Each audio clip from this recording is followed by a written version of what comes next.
Pourquoi je n'aime pas les systèmes de ceinture de Six Sigma? Alors à l'origine, je pense que l'idée était plutôt bonne de donner une espèce de gradation ou d'identifier des vrais experts mathématiques qui avaient le bagage nécessaire à la fois pour former les autres, mais aussi pour les appuyer sur des techniques relativement pointues à l'aide de maths statistiques avancées. Et puis le système, finalement, il s'est structuré avec des gradations intermédiaires, et puis c'est devenu un peu une aubaine à la fois marketing, mais aussi une aubaine pour les sociétés de formation et les sociétés de conseil. C'est-à-dire qu'il a fallu former aussi bien des ceintures blanches, des ceintures jaunes, des ceintures vertes. Et plus on a de gradation, évidemment, plus ça offre d'opportunités de segmenter les droits en quelque sorte. Ça, c'est le mauvais côté des ceintures, c'est-à-dire que on est habilité à intervenir dans des chantiers Six Sigma en fonction de ses compétences démontrées au travers des systèmes de ceinture.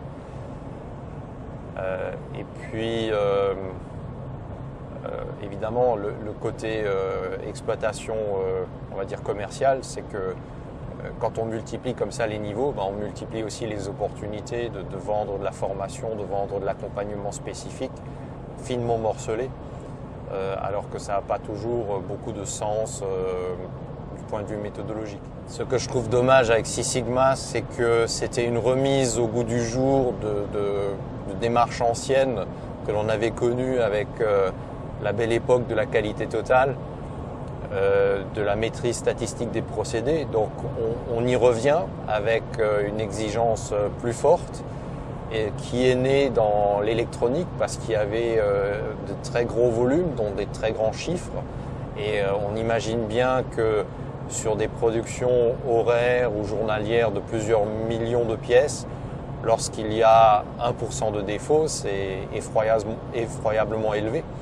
Et donc il a fallu être beaucoup plus pointu que de se contenter de 1% ou d'un demi-% de défaut. D'où cette recherche de resserrer les capacités et de dégager beaucoup plus d'opportunités de défauts. Ce bon côté de ramener la rigueur mathématique, les statistiques, c'est une bonne chose. Malheureusement, ce que j'en ai vu est très décevant parce que la plupart du temps, Six Sigma, ça se résume à utiliser simplement la structuration DMAIC pour aborder des chantiers ou aborder un problème. C'est une bonne chose en soi, mais résumer Six Sigma simplement à ces quelques étapes, c'est très décevant. Ensuite, dans les entreprises, le plus souvent, ce que je vois, c'est que les maths les plus avancées se limitent au calcul de moyenne ou des moyennes de moyenne. Et quand je pose la question si on utilise des écart-types, des capacités, mes interlocuteurs comprennent rarement la question. Et à leur plan d'expérience, on me répond oui, bien sûr, on fait des essais. Et donc, quand même, on se prétend Six Sigma, il y a guère de réalité derrière tout cela. Ce que j'ai vu aussi, c'est que certains secteurs d'activité se sont entichés de Six Sigma et il fallait absolument leur vendre du Six Sigma. Et en définitive, lorsque l'on voit ce que les consultants ont fait, ils ont fait du 5S, ils ont fait un tas de choses qui a peu à voir avec Six Sigma, mais ça a été vendu sous l'étiquette Six Sigma, et preuve que les clients n'étaient pas très rigoureux. À partir du moment où on estampillait quelque chose Six Sigma, même si ça n'avait rien à voir fondamentalement avec des techniques statistiques et le cœur même de Six Sigma, mais parce que c'était estampillé Six Sigma, éventuellement cautionné par un master black belt dûment ceinturé, certifié, etc., eh bien c'était suffisamment bon. Et ça montre bien aussi que les clients n'avaient pas idée de ce qu'ils achetaient, pas même idée de ce qu'ils demandaient. et pas non plus la rigueur de vérifier ce qui était réellement délivré par derrière. Le système de ceinture est un système qui, à mon avis, est discriminatoire